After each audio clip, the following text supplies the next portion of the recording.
et ceux restés au pays à travers des informations bien fouillées concernant tout domaine de la vie du pays. Le magazine Humura Burundi est diffusé sur le web via le site de la RPA www.rpa.bi. Humura Burundi.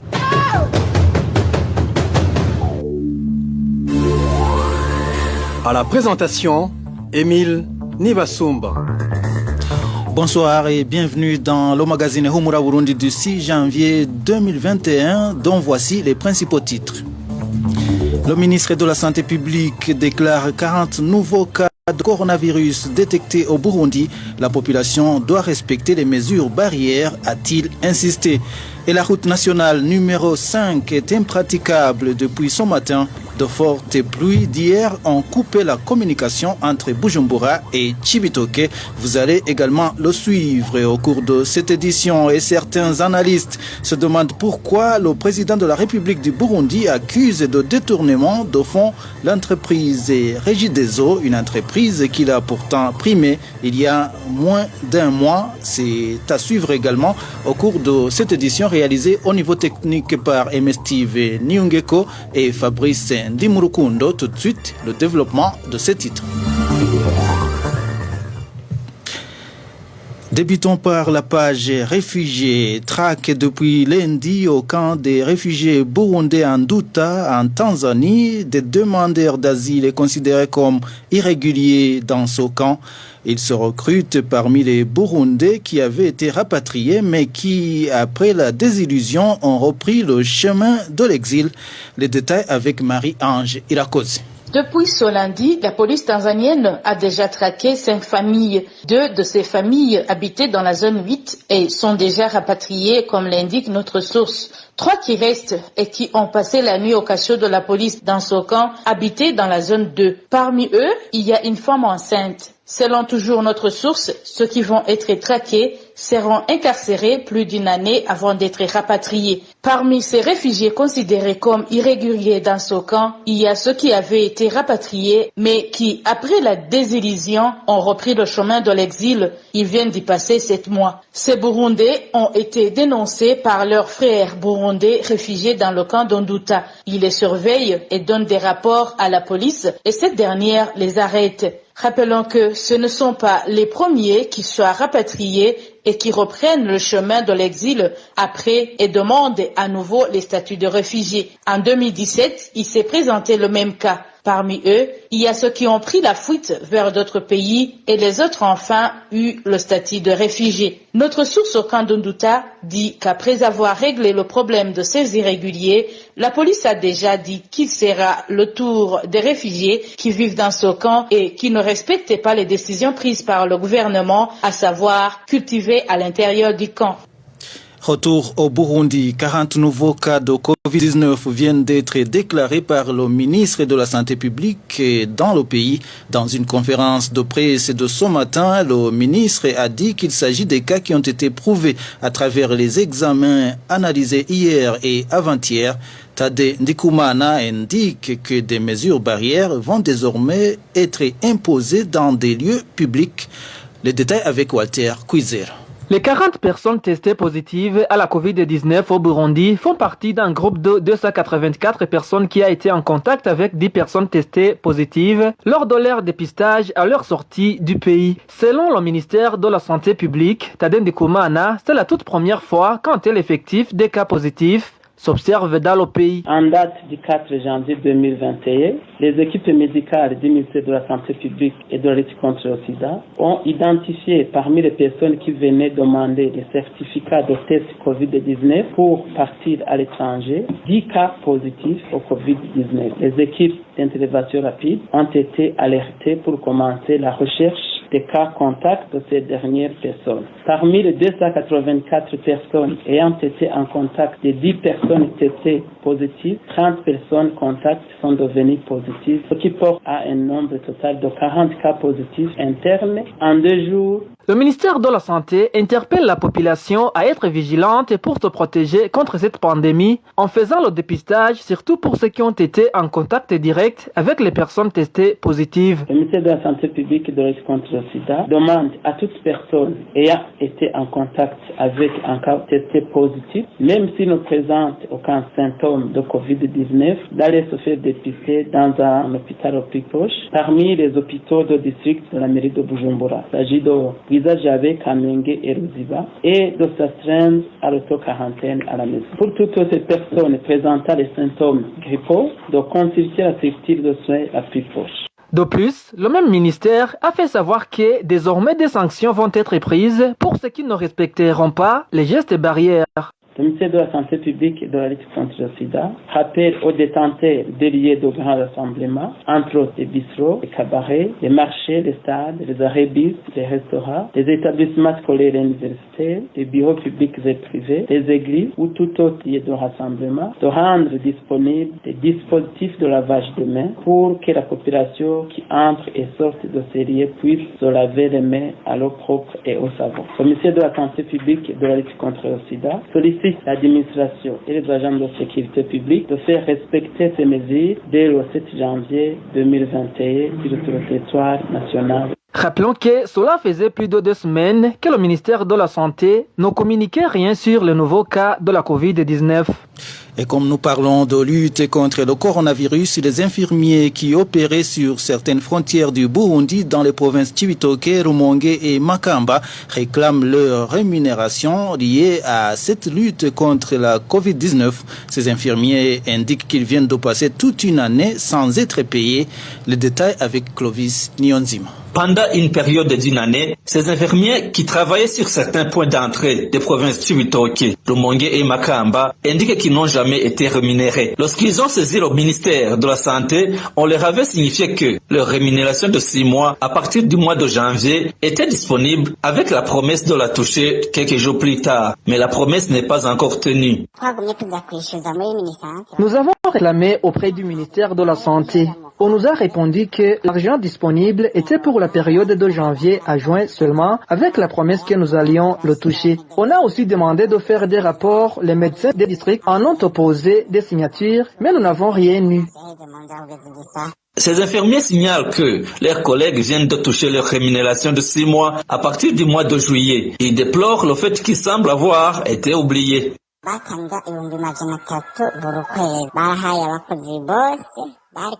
Tout le monde a été payé à hauteur d'1,5 million de francs burundais, soit 300 000 par mois pour le mois de juillet à novembre. Ils ont aussi touché récemment le salaire de 300 000 pour le mois de décembre. Mais ils ont sauté ceux des points d'entrée de toute la province Cibitoke, celui du port de Rumonge et des points d'entrée de Nyanzalak, à savoir Rusoro et Kabonga.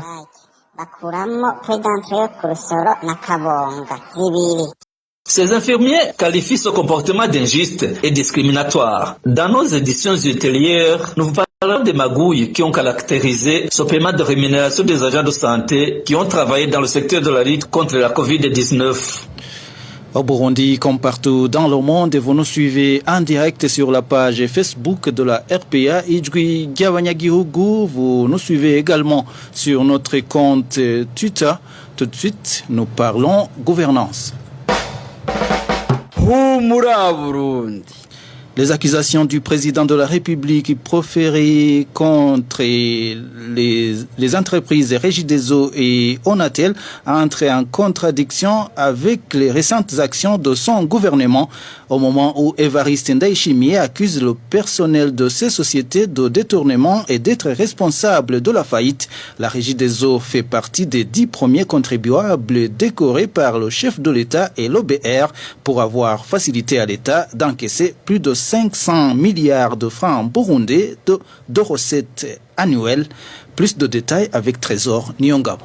Le 3 décembre 2020 ont été organisées en province Ngozi les cérémonies marquant la 5e édition de la journée du contribuable. Un événement marqué entre autres faits par la décoration des meilleurs contribuables du Burundi par le numéro 1 Evariste Ndayishimiye et les responsables de l'Office burundais des recettes. Des certificats d'honneur ont été attribués à 10 premiers contribuables, à savoir la Brarudi, l'Interpetrol, la Sosumo, Delta Petroleum, Vietel Burundi, Savonor, BUPP, Contec Global, Groupe Ladak et sans oublier la Régie des eaux. À cette occasion, le commissaire général Audace Nyonzima a déclaré, je cite, « Les 10 contribuables ont apporté à eux seuls la moitié des 1024 milliards de francs burundais collectés par l'OBR au cours de l'exercice 2019-2020. » Fin de citation. Un montant de loin supérieur à l'objectif de 980 milliards que s'était fixé l'OBR, a-t-il précisé. Audace Nyonzima a également révélé que cette somme d'argent constituait plus de 90% du budget du gouvernement. Et pourtant, moins d'un mois plus tard, des calomnies gratuites du chef de l'État Evariste Ndayishimiye contre le personnel de cette entreprise qu'est la Régie des eaux tombent. La Régie des eaux a dérobé l'eau et l'électricité et en a fait sa propriété. Dites-moi, où est-ce qu'ils mettent l'argent qu'ils encaissent? À commencer par la direction générale jusqu'au planton. C'est eux qui volent cet argent. C'est-à-dire qu'il s'agit d'un groupe de personnes qui se sont organisées pour nous voler notre eau et notre électricité. Moi, je leur ai dit, nous allons réquisitionner les biens qui nous appartiennent, l'eau et l'électricité. Et nous allons chercher une autre entreprise capable de bien les gérer. Ils vont se retrouver à la porte.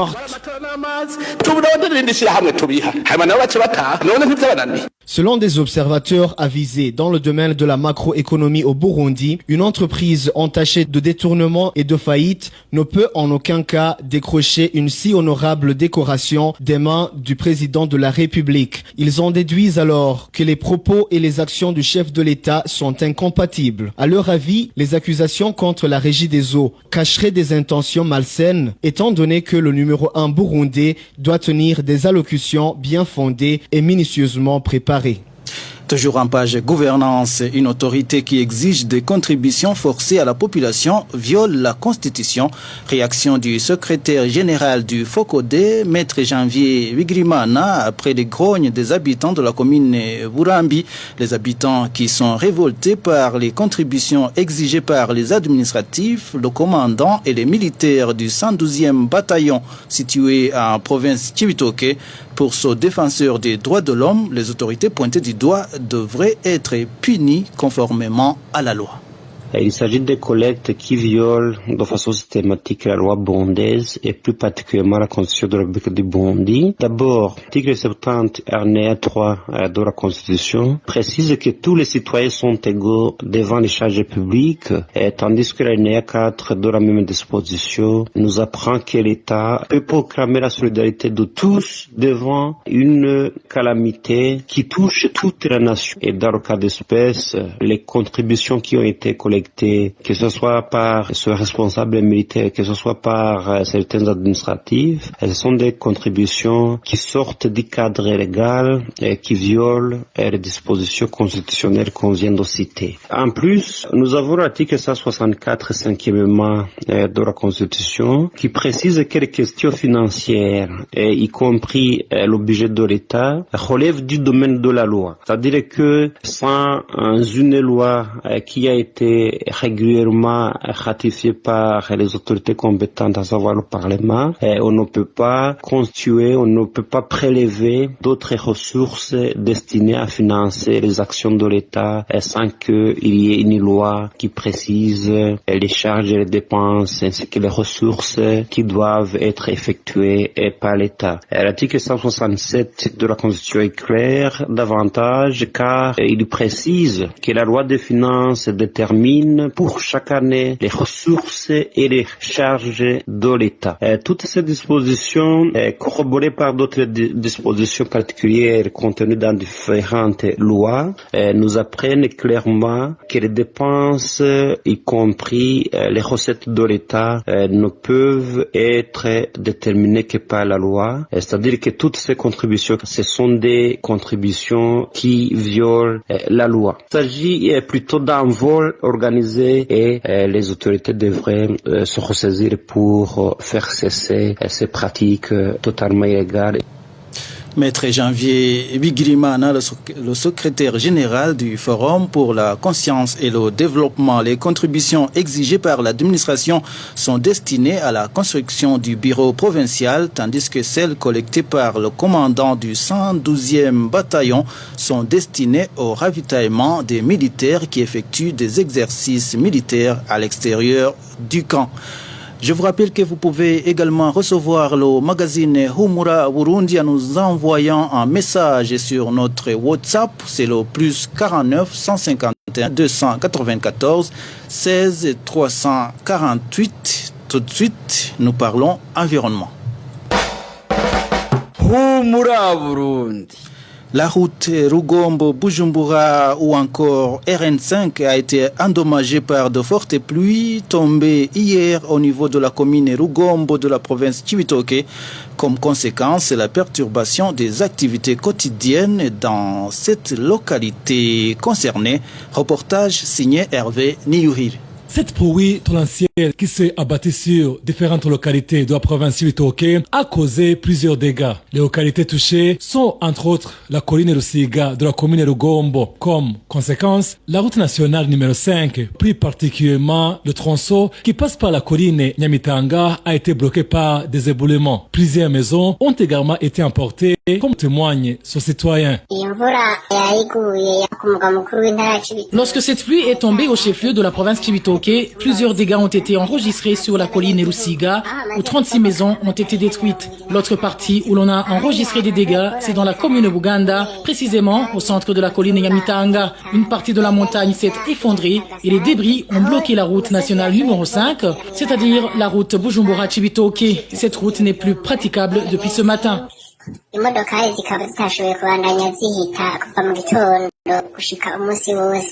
Selon les habitants de la localité, ces pluies ont occasionné diverses pertes, que ce soit du côté des commerçants, des cultivateurs ou du gouvernement.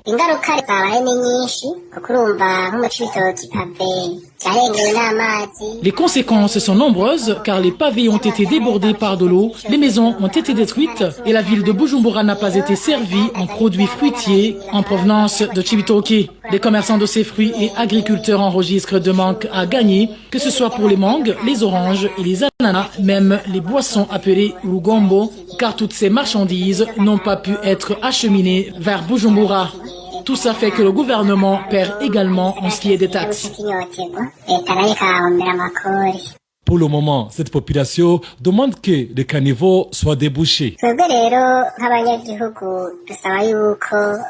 Nous demandons que les caniveaux soient entretenus car ils sont bouchés par les herbes et à chaque fois que l'eau déborde, les routes sont endommagées. Signalons qu'aucune autorité administrative ne s'est jusqu'ici présentée sur le lieu pour s'enquérir de la situation et venir en aide à ces sinistrés de la colline Rusiga. Avant de clore cette édition, parlons de cet hommage rendu hier par la MINUSCA à ces 5 soldats morts en Centrafrique, parmi eux 3 Burundais tués par des rebelles le 25 décembre dernier. Balthazar Miburo nous en dit plus. Les cérémonies se sont déroulées mardi le 5 janvier 2001 au quartier général de la MINUSCA à Bangui. Elles ont été rehaussées par la présence de plusieurs personnalités, entre autres le ministre centrafricain de la Défense, des personnalités civiles, militaires et policières de la MINUSCA, dont le représentant spécial du secrétaire général des Nations Unies, la représentante spéciale adjointe ainsi que le commandant de la force de la MINUSCA. Selon le site du bureau de l'envoyé spécial des Nations Unies pour le Burundi, les 3 casques bleus du Burundi ont perdu la vie le 25 décembre 2020. Ils tentaient de protéger les civils contre une attaque de groupes armés à Dekoa dans la préfecture de Kemo. Ces militaires burundais tombés à Dekoa sont l'adjudant-chef Libert Nibigira Dini Kalantene, le caporal-chef Patiane Yokwizera Traneva, ainsi que le caporal-chef Eric Nzwenimana, âgé de 35 ans. Voilà, c'est par ici que nous mettons un point final au magazine Humura Burundi du 6 janvier 2021. Merci à Fabrice Ndimurukundo et à MS Steve Niungeko pour leur collaboration technique. Merci également à vous tous qui nous avez suivis. Émile Nibasumba qui vous présentait cette édition. Je vous souhaite une bonne soirée.